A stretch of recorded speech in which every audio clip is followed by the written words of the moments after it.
Good morning mga loads! Dahil napakainit na ang ating panahon ngayon, for today's video ay para ito sa inyo. Makinig kayo mga loads dahil napakamahalaga itong isi-share ko sa inyo.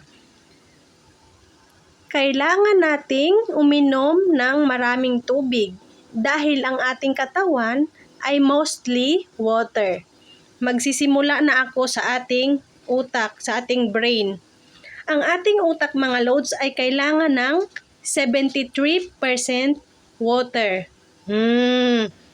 Kailangan natin para gumagana ang ating isip. Kailangan uminom ng maraming tubig para hindi laging lutang. Okay, next. Ang ating heart, ang ating puso, ay kailangan din ng 73% water. Hindi alak mga loads ha. Yung iba kasi ginagawang 73% alak. Tapos, yung iba ginawang 73% kape. O, di ba?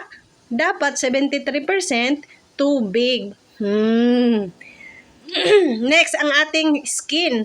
Ang ating balat mga loads ay kailangan ng 64% water. Oh, lalo na pag lagi kang bilad diyan sa lalo na yung especially yung mga mga construction workers, uminom kayo ng maraming tubig dahil yung mga balat nyo para hindi manunuyo, kailangan talaga nyo ng maraming tubig. Ito mga loads, malaking percent.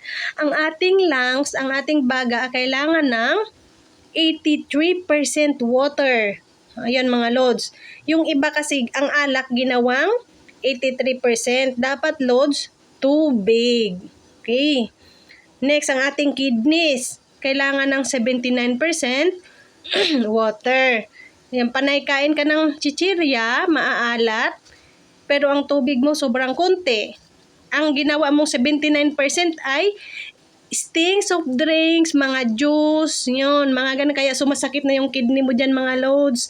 Nahirapan kang umihi dahil mahina kang uminom ng tubig pero napakamalakas mo sa mga soft drinks. Next, ang ating muscles ay kailangan din ng 79%.